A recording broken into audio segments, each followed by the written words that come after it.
Hello, this is Linda Abraham with Accepted.com. I want to thank you very much for joining me for this presentation, Choose the Right B School, Position Yourself for Acceptance. I also want to extend my warmest thanks to the GMAT Club, its management, for hosting this event, to members for attending the event, and I also want to congratulate the GMAT Club, both the management and the membership, for its 10th birthday and millionth post. That's quite a milestone.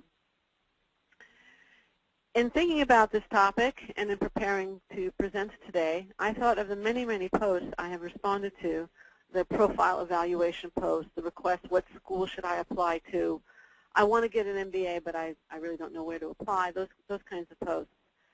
And it caused me to think back to my childhood, and I also did a little research, and I went back specifically 50 years to 1962. 50 years ago, it was really pretty common for families to go for a drive on a Sunday afternoon in the United States. It was especially popular on a cool, drizzly Sunday, much like the cool, drizzly day that it is today, though it's not Sunday. Everyone would pile into the family car and just go for a drive. We didn't need a destination. Gas cost in 1962 31 cents a gallon, approximately 7 cents per liter for those of you who prefer metric.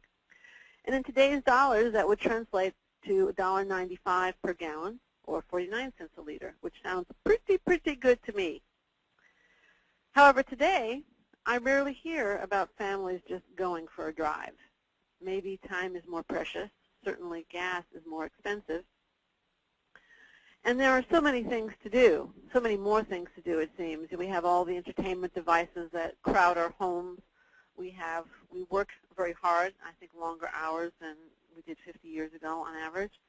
And there's many, more sports, more teams. We try and keep fit. There just seems to be so much more to do. The lazy Sunday afternoon, the aimless drive, has gone the way of the horse and buggy. Today, when we get in our car, when we go anywhere, we usually have a destination in mind. Given the cost of gas, the value of our time, and the many demands on our time, we wouldn't even think of just driving for the sake of driving, at least not most of us. Or would we? I think my statement a moment ago is true for most endeavors. Most of the time, we want to have a goal in mind. Everything is being measured. Metrics are so important, and you can't really measure stuff unless you know what you're measuring against, and that usually is some kind of goal. However, that whole goal orientation seems to evaporate when you're talking about graduate school applicants. Applicants frequently say they don't have a reason for pursuing a graduate degree. They just want one. Education is a good thing to have, which I agree with. Education is a good thing to have, but there are so many different types of education. So applicants will frequently say, if I ask them, why do you want to get the degree, they might say something very vague, like, I want to get a good job. Well, that doesn't really answer the question, because there's so many paths to a good job. There's so many kinds of education that could get you a good job. And maybe they will say, I want to study marketing or finance or operations. Well, that may be what you want to study, but it doesn't say what you intend to do with those studies. So again, I don't see the end goal. That's more like the Sunday drive, getting in the car and driving for the sake of driving, pursuing an education for the sake of the education. And that's fine if it's not a professional education. Or maybe applicants will say, I want to go into finance, marketing, or consulting. And that to me means they don't have a clue as to what they really want to do after they get their degree, their MBA. Essentially, those applicants are doing what I did when I was a kid and when we went for that aimless drive. And the times have changed. An MBA education is way too expensive to take that kind of approach. The recruiting for internships when you arrive at B school starts just too early to arrive on campus with no idea or only a vague idea of what you want to do professionally. The Sunday drive approach hurts your chances of acceptance and also reduces the likelihood of that great job, the whole reason for the exercise. So let's leave the old family station wagon in the garage of memories, my memories at least, and proceed with a practical, purposeful, 21st century approach to MBA admissions. And today, that's what we're going to explore. we're going to learn a purpose-driven approach to MBA admissions that will not only maximize your chances of acceptance, but maximize your chance of getting that great job when you graduate and ultimately pursuing a career that you find personally satisfying, however you define that. Now, before we dive into the heart of today's presentation, I want to mention that at the end, I will announce 2 specials in honor of GMAT Club's 1 millionth post and 10th birthday, as well as a quiz based solely on this presentation and a couple of freebies for people who both are here now and listen to the end. So listen up, and you could win a free copy of my book, MBA Admission for Smarties, the No-Nonsense Guide to Acceptance at Top Business Schools, by being one of the first 5 to get 100% on that quiz I mentioned a second ago. And even if you don't win, simply by visiting the quiz page, you can get a free special report with 26 terrific tips that will help you get accepted. However, let's go back to the main point of this presentation, which is choosing the right school. And we at Accepted.com have what we call the Accepted Positioning System. And it's a 4-step process, and I think that it's a process most of you do not go through, but it's actually a fairly straightforward process towards choosing the right business schools for you. Now, when you plan a trip, what is the first thing you need to know? Whether it's a car trip, public transportation, boat, plane, train, whatever, what is the first thing you need to know? I'll tell you. It's your destination. And the same is true with MBA admissions. Your starting place is your post-MBA goal. It isn't your past experience. It isn't your ethnic background. It isn't even your academic stats. And it isn't even some label that you or somebody else slap on yourself. It's your post-MBA goal. And here are the basic steps in determining that goal and defining that goal so that it gives you the guidance you need. First, you have to look at what you actually want to do. What function do you want to perform? Do you want to be an investment banker? Do you want to be a technology consultant? Do you want to be a brand manager? Do you want to be a manager of a not-for-profit or perhaps a conglomerate? I just want to point out to you that with the exception of brand manager, none of the functions I just mentioned are areas of study. Brand management, you can take classes in brand management. They are all functions, though very important business functions, and they are very legitimate post-MBA goals. But they are not areas of study. You need to study some of those things. You need to certainly have a very good command of finance to be an investment banker.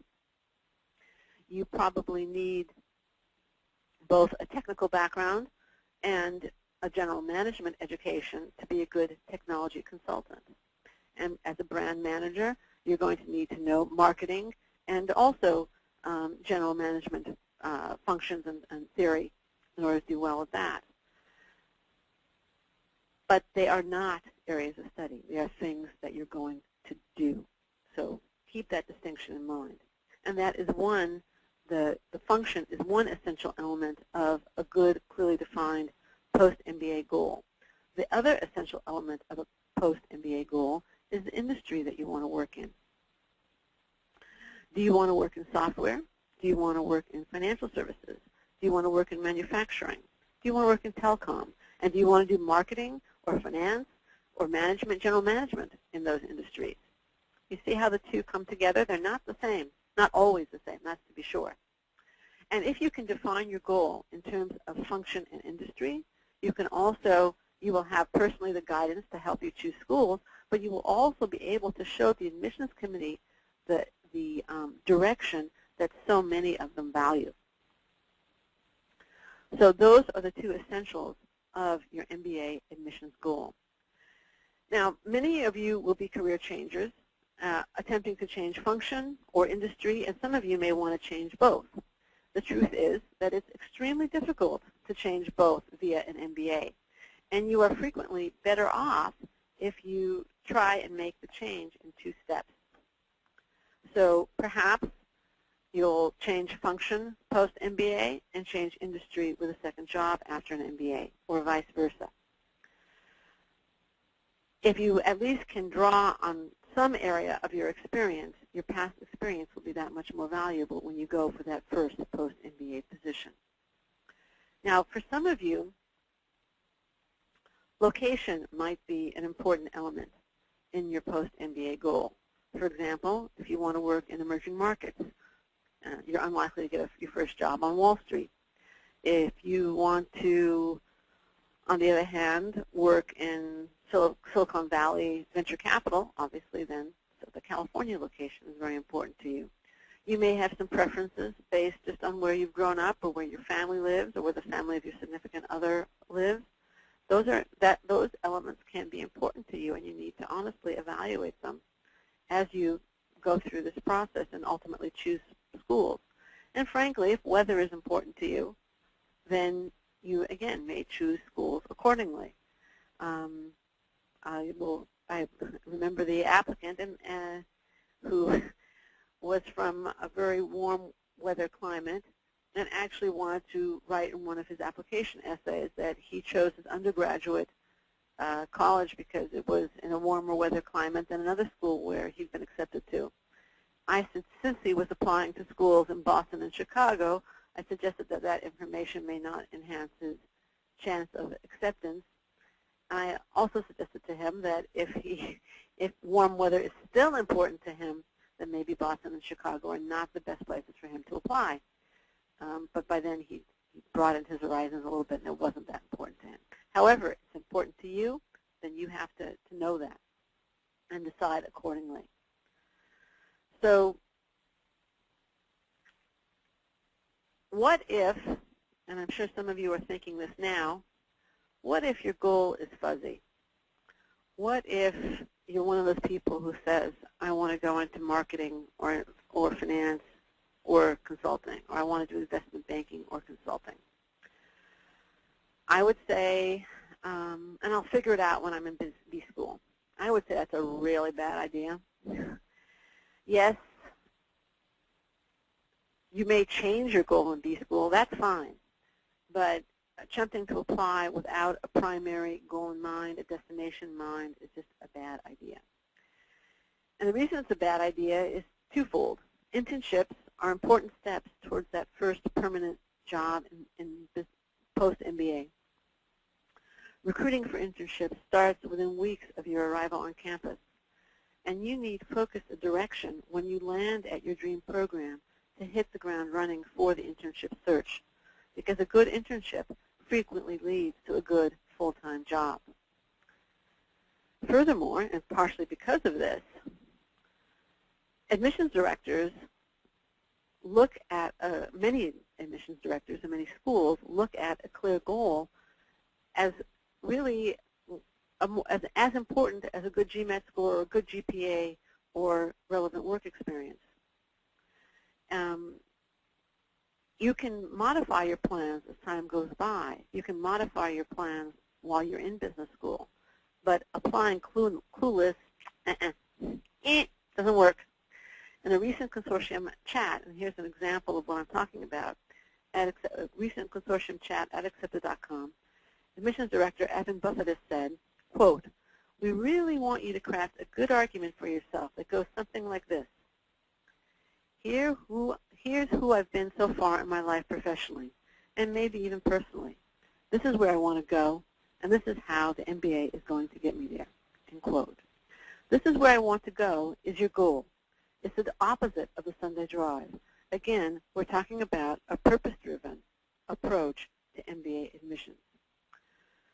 So fine. Some of you are probably thinking, Linda, you've convinced me. I need a goal, but I really don't know what I want to do. What does that mean? I shouldn't go get an MBA? It means you should clarify your goal before you apply. So how do you clarify your goals? Here are 3 suggestions. 1, analyze deeply what you have done and liked, as well as what you have done and disliked. You want to choose a goal that will give you more of what you liked and less of what you've disliked. And in this examination, don't limit yourself to work. Examine extracurricular activities, and community service too, as well as just hobbies that you enjoy. 2, talk to mentors and people whose judgment you trust. Talk to your parents. Talk to older siblings if you feel they would have good insight. Talk to professors. Talk to perhaps some bosses who have served as mentors to you.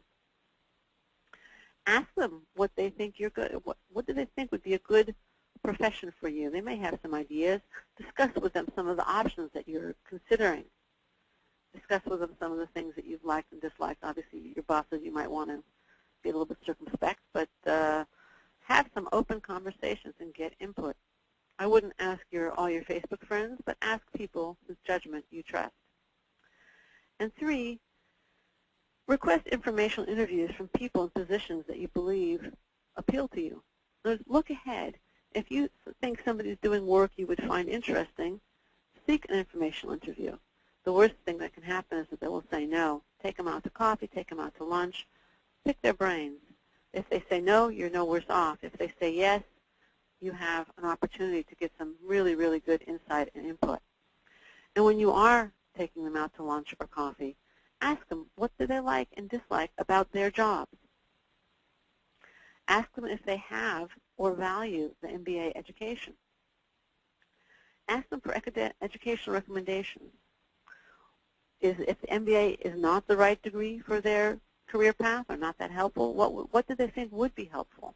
What schools have they hired graduates from and were impressed with? Perhaps what classes did they find particularly valuable or do they see as particularly valuable at this point in time? You need to have that clear goal. And once you have that direction, that lighthouse for yourself, then it's time to determine which schools will help you achieve it. Step 1, determining the goal. Step 2, choosing your schools. So let's go to step 2 of the accepted positioning system, which is researching schools. Look at what the schools have to offer. You can start with rankings, so don't stop there. Especially, I actually don't like the general rankings nearly as much as the specialty rankings. So again, I would not limit yourself to these, but they are useful in terms of being kind of a quickie starting point, launch pad. Don't use it exclusively. I think if you do the informational interviews that I recommended a moment ago, you will also get some really good insight and input as to schools that you should be considering. Once you start looking at schools, what aspects of the program should you be examining? Well, one thing you should look at is recruiting. What companies recruit at the schools you're considering? Are they the companies that you would like to work for? Are they recruiting for the functions that you are interested in pursuing? Check the school's employment reports to see if they have what you're looking for. And if the companies you want to work for don't recruit at a given school, or they don't hire people for the functions that you are most interested in, then you can probably end your research right there. The second thing you're going to want to look at is curriculum. What are you going to study at the school, and how are you going to study it? Do they have the courses that you want to study? Do they have the approach you want to study it with? And we'll go through that a little bit more closely. Do they allow you the flexibility that you seek, or do you want a more structured program? Because perhaps you're coming from a poetic background and you don't have the business fundamentals, so you want them. Or perhaps you have a really, really clear idea of what you want to do. You want to dive into that specialty early on in your career to enhance your chance of getting the internship that you seek, which will pave the way for the full-time job that you want. In that case, a program like Chicago's or Anderson's or Wharton, Anderson and Wharton have just modified their requirements to enable that kind of deep dive early in the 2-year program to enhance chances of getting the internship. Then those are all elements that you should consider. And finally, do they have extracurricular activities that support your goals? Are there conferences, competitions, whatever, clubs related to your specific interests and goals. And when you're looking at the list of clubs, make sure the ones that you are interested in are active. If they're not active, look into what's involved in activating them or even starting a whole new one. 4, what about just plain old personal preferences related to location, interests, and hobbies, student body makeup? Are you the kind of person who wants to be with a lot of different people? Or do you really need to have some people like you to feel at home? There's nothing wrong with either way. You just have to know which group you belong to. And again, I mentioned a minute ago, and I want to go back to it under curriculum.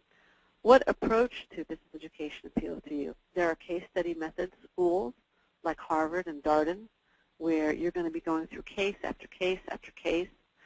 There are schools that are primarily still lecture. There are many schools more increasingly that either are predominantly or increasingly experiential, many projects, working for companies, consulting with companies.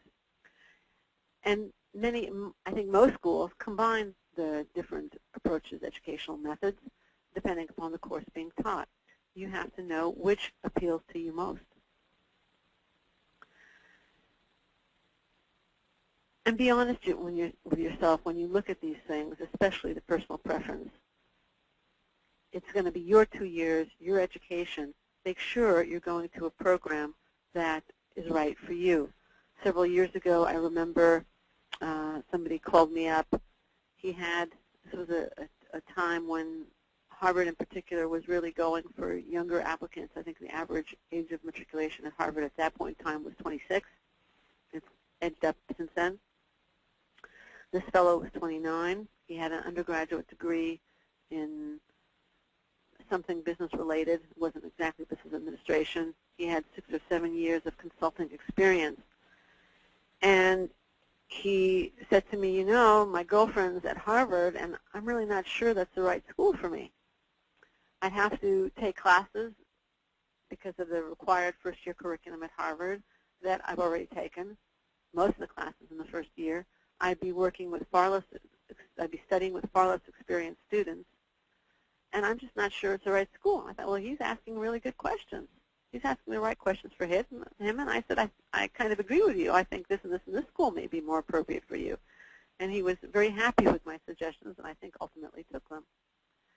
So make sure, again, that step 1, you're seeking a program that supports, that you determine your goals. Step 2, that you're selecting from schools that support your goals. That's been step 1 and step 2 of the exhibit positioning system. You begin with the end in mind, but you can't ignore the past. Your decisions have to be informed by the past. So I think at this point, for step 3 of the accepted positioning system, we're going to switch gears. The first 2 steps have focused on what you want in a school and very much future focused. We're going to switch gears, though, now for step 3, and we're going to look at what the schools want from the applicants, and that's usually, not exclusively, but about your past, what you're going to bring to the table. And you need to consider what the schools want in applicants, because to be an effective applicant, you want to apply to schools that both support your goals and are likely to accept you. So if you apply exclusively to schools where you are not competitive, if you ignore this step 3, you are probably wasting time and money in the application process, and will end up either applying to schools that are not quite as good, if you'll pardon the expression, as you could have, or you'll end up with a pile of rejections. So if you apply to schools where you are not competitive, as opposed to overly competitive, then you need to either improve your qualifications or change schools. But you can't make the schools accept you other than by showing that you are qualified and that you belong there. So let's look at this third element in the accepted positioning system, knowing your qualifications. There are 4 key elements that I'm going to go through in terms of knowing your qualifications. The first one is the one that I think applicants tend to point to most quickly. It's probably the easiest to point to. but it is really only one of many elements that schools examine, and that is academic competitiveness. And of course, this is a GMAT club presentation. Part of that, a very important part, is going to be your GMAT, or in these days, your GRE score. The top programs like to see that your scores come in the 80th percentile. Ideally, you want to be above average. Obviously, the nature of averages means that a significant portion of the class, if not approximately half, will get in with below average stats. And you may have questions, if you've taken the GMAT, whether you need to retake the GMAT. I did a whole webinar on that subject alone last summer. It's called That GMAT Score. And if you do a search on site search on accepted.com, and maybe even in Google for That GMAT Score webinar or GMAT Score webinar accepted, you should be, if it's a site search, go to accepted.com and do a site search for GMAT Score webinar. It'll pop up. If you do a search in Google for accepted.com GMAT Score webinar, again, it should come up on top. The URL, if you want the whole thing, is www.accepted.com/mba/GMAT-score-webinar.aspx. And you can pause the video, go back and jot that down, or as I said, just do the search, and it should come up. The second element in academic competitiveness are your grades, specifically your undergraduate grades. Again, ideally, you want to be above average, but realize that neither your grades nor your GMAT score nor your GRE score are looked at in a vacuum. They're looked at, first of all, frequently together, and certainly in the context of your overall application. And schools will also look at extras in weighing your academic competitiveness. Extras would include additional degrees, certifications, any courses that you've taken since you left college and the grades you earned in them.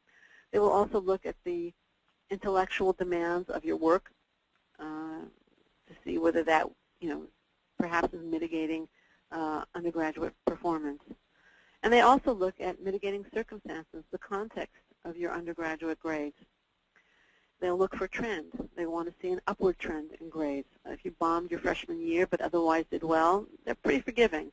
If you bombed your senior year, it's a little bit harder for the schools to understand, unless, of course, there were mitigating circumstances, like health issues, family issues, something that is unlikely to recur. Circumstances that have changed and no longer influence your behavior, especially combined with a high GMAT score and perhaps A's after college, do a long way to mitigate a bad semester or year or even subpar overall GPA. All right, so the second element in your qualifications that you really have to examine is work experience. Now, applicants tend to focus very much on the quantity of work experience, but in reality, there are two elements to work experience that you have to consider when evaluating your work experience as part of your qualifications. It's quantity and quality. And I would say that once you're in the sweet spot for work experience in terms of quantity, the quality is actually far more important. The sweet spot for work experience for most MBA programs is 3 to 6 years. 2 to 8 is certainly pretty common. Below or above that tend to be more in the outlier category. Yes, people do get in, but it depends on the school. And I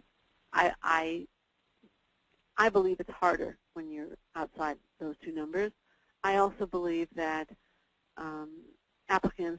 most applicants will benefit much more from the MBA program if they have at least 2 years of work experience. So it's not just a matter of your acceptability. If you have less than 2 years of experience, I think you will get more out of the program.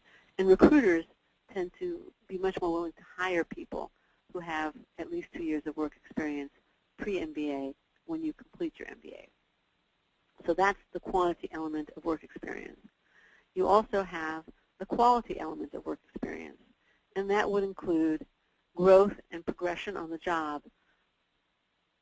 Business school admissions committees, especially at the top programs, are really impressed when you can show above average progression in MBA competitive work experience. And then, of course, they love to see leadership on the job. They want to see that you've been entrusted with significant responsibility and that you've handled that responsibility well. And they want to see impact. How have you made a difference? Think of the old Jimmy Stewart movie, It's a Wonderful Life. How have you made a difference to your team, your department, your company, your club? This would go more to community service, but it still holds. They want to see impact and contribution. And then, of course, there's community service. This is another element that business schools want to see. Harvard, I think, explicitly say it wants to see a habit of community involvement. Other schools value it highly. And even if the schools are not, quote unquote, requiring it or seeking it, realize that for people in their early 20s, which most of you are, or even mid-20s, it can be difficult to show leadership and responsibility on the job. Community service gives you an opportunity to show those qualities. And those are the kinds of qualities, the personal qualities, that business schools want to see. They want to see leadership. They want to see responsibility, initiative, teamwork. Those are all very, very important. And, of course, innovation is the buzzword du jour. So if you can't show those on the job, then community service can be a great place for you to show it. Now, and then we get to the last one in terms of qualifications, and that's a really, really tough one to show, to evaluate. And that's, why should we admit you? What will you add to the class? And again, that relates to a little bit to how have you made a difference in the past. But more than that, it's less tangible even than that. So showing that you made a difference in the past will help. And it's hard for you to address, it's hard for you to evaluate because you don't know the class. The class hasn't been made up, and obviously the details aren't known to you. It is somewhat easier for people coming from non-traditional backgrounds or from people coming from underrepresented minorities, because obviously your perspective will be somewhat distinctive in the class. It's harder for overrepresented groups, where those are overrepresented in terms of professional background or in terms of ethnic background. And specifics are key in demonstrating that. Now, so the question becomes, what have you specialized in? What are your non-professional interests? I'd like to conduct a little thought experiment with you at this point, and I think you'll better understand this point that I'm trying to make. When I frequently, I have never presented this live to an audience. I have presented similar webinars in the past, and but many times I've done this thought experiment because it's just so important in terms of presenting yourself, whether I'm talking about essays or just in general admissions terms. Imagine yourself in a room full of MBA applicants, and I ask the following 3 questions. Have you ever volunteered? Many, many hands will go up. Have you ever led a team, a group, a department, a club? Many hands will go up. Have you ever worked in any kind of consultative capacity? Many hands will go up, either on the job, in school, whatever. Okay, that's one set of questions. And then I'll ask the following 3 sets of questions. How many of you have volunteered in a hospital's pediatric playroom? Very few hands will go up. Maybe I'll ask, how many of you have taught in a junior achievement classroom in an underprivileged neighborhood, or maybe in Harlem? I'll get a few hands, but far fewer. How many of you have served as president of your Habitat for Humanity chapter or team? I'll get a few hands. How many of you have served on an outsourcing consulting project to Ukraine? I'll get a few hands. If I left off the Ukraine, I would get a lot of hands, but let's leave the Ukraine in. Or I could say, how many of you have served on a healthcare consulting project in Haiti? Again, I might get 1 or 2 hands in that same audience. And then I'll ask the audience, what's the difference between the 2 sets of questions? I'll ask you what's the difference. I'll even tell you the difference, and usually the audience gets it. The first set of questions are general. The second set of questions are specific. And the second set of questions allows people with similar backgrounds and similar goals to distinguish themselves. Specifics are the key. What do you specialize in? What are your non-professional interests? We didn't even go there in this set of questions, but if you are a triathlete, that's distinctive. If you are a swimmer, that's something. If you are a member of a swim team, if you play the piano or the violin or whatever, if you give significant time to a particular hobby, that can be very distinctive. Admittedly, and I've said it before, I'll say it again, this is harder to do for overrepresented groups, but it's not impossible.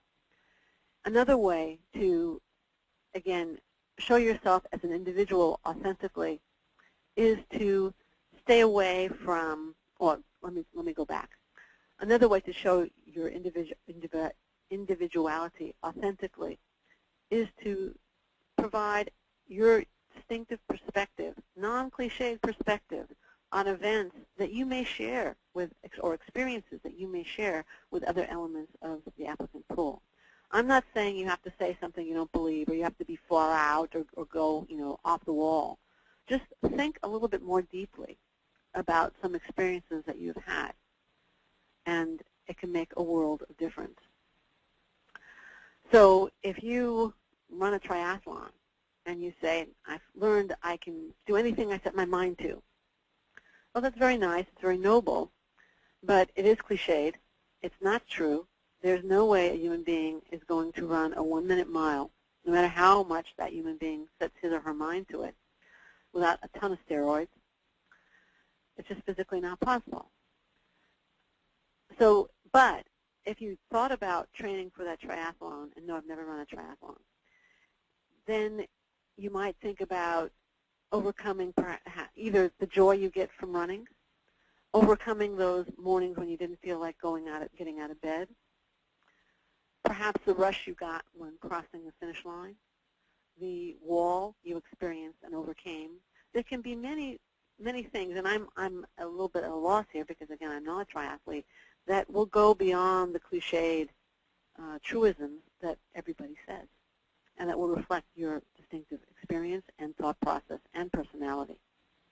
That's what you need to do in trying to address this much more difficult qualification, why admit you. And the admissions committees are constantly calling for authenticity. And admissions consultants are sometimes blamed for corrupting authentic voices of applicants. I think that complaint is misguided and uninformed. But authenticity is important. And it comes not from trying to be somebody you aren't, not from repeating what you think the admissions committee wants to hear. It comes from going a little bit deeper in answering questions and providing your distinctive perspective on any experience that you're sharing with the admissions committee. Okay, so we've gone through the first 3 steps of the accepted positioning system. It all comes together in the 4th step, choosing the school. You're going to choose your target programs. You're going to choose where to apply. And this little Venn diagram on the screen, this simple Venn diagram on the screen, really says it all. You determine your goal. You choose the schools you want to attend based on that goal, the schools that will help you achieve that goal. You examine the schools likely to want you, those schools where you're competitive and you have a good chance of acceptance. And then where you have overlap, that's where you apply. That's the sweet spot in terms of choosing where to apply. Of the schools that support your goals, where are you competitive? It's just that simple. You want to end up with a list of 4 to 8 programs that support your goals. Now, if you apply to fewer schools, either because of lack of time or just you don't want to, apply more conservatively and limit your choice to those where you are more likely to gain acceptance. Basically, those further into the school likely to want you, part of the circle. If you want to apply to more programs, then you can apply to more of a mixture and maybe even try some outside and stretch a little bit more. You can be a little bit more aggressive, at least with some of the programs you're applying to, if you're applying to a couple more schools. But definitely include some programs where your chances are better. Now, after you've chosen your schools, of course, and by choosing the right ones, you are choosing a route to acceptance, guided by self-knowledge, the school research that you've done, and a clear understanding of your professional and educational goals. Choosing the right schools is the foundation of a successful MBA application, an appropriate B-school education, and a satisfying career. After you've arrived at these perfect MBA choices, you're not done. You're not finished, of course. You will go through, the application journey will continue, and it will go through essay, recommendation, and interview land. And if you're lucky and do a great job in presenting yourself, you may even visit the kingdom of multiple acceptances or the land of scholarships. To help you arrive at these wonderful places, I have 4 special resources for you. The first, again, even we can help you with the accepted positioning system in terms of choosing the best schools for you, particularly in evaluating your qualifications, because that it can be hard to be objective about your qualifications. And we can also help you with presenting yourself at your best. That's our job, so that you make the most of the qualifications and what you've done. And right now, for GMAT Club members, and this is not even advertised on the ACCESS.com website, you can use this coupon code, GCR to start, till the end of the month and get $100 off any service order over $1,000, any MBA service order over $1,000. I've included a few URLs on the screen. If you want to learn about our qualifications, our services, or you want to contact us, any of these URLs will take you there. Just jot down the coupon code so that when you buy, you'll have access to it. And you can pause the screen and jot down those URLs. Now that was offer number 1. Offer number 2, I mentioned to you that I've written a book, MBA Admission for Smarties.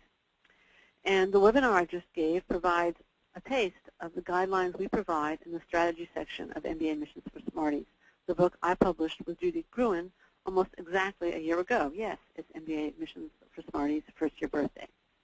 The remainder of the book builds on the strategic foundation provided by our formula for accepted and the accepted positioning system, and provides tactics for essays, letters of recommendation, and interviews that will help you make your case for acceptance at these best schools for you.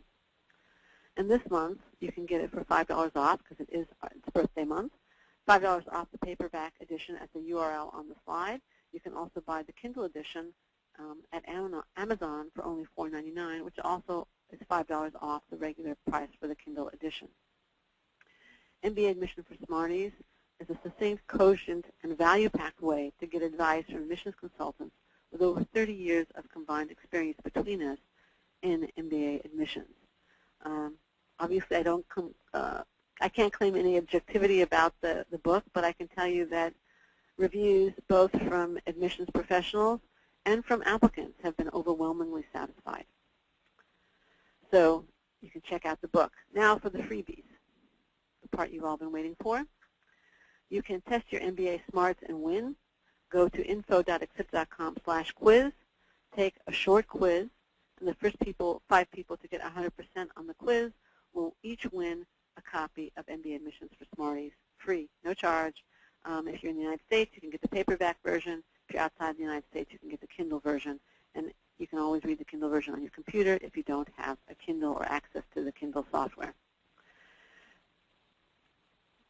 Now, the webinar I just gave provides some of the guidance.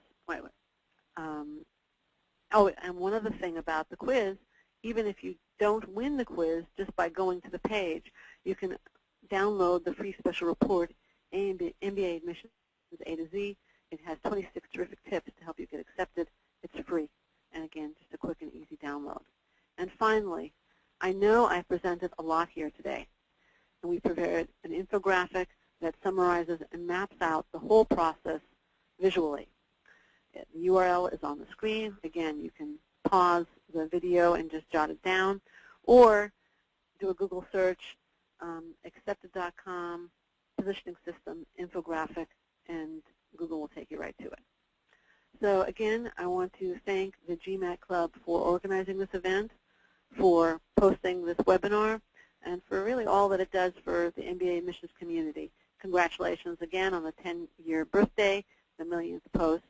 I want to thank anybody who's viewing this for watching it all the way to the bitter end, and I want to wish you good luck with your applications and invite you to take advantage of some of the resources I just outlined. Either one-on-one consulting. There's nothing like having somebody to talk to who's on your side, who can mentor you as an individual. 2, the general advice contained in MBA Admissions for Smarties is not quite as good as an individual consultant guiding you, but there is a lot of information in there, and it's probably the next best thing. And then 3 and 4, the freebies, the contest where you could win a copy of MBA Admissions for Smarties, or the free download MBA A to Z, and finally the infographic that's on the screen. Thank you very much again for listening. Good luck with your application.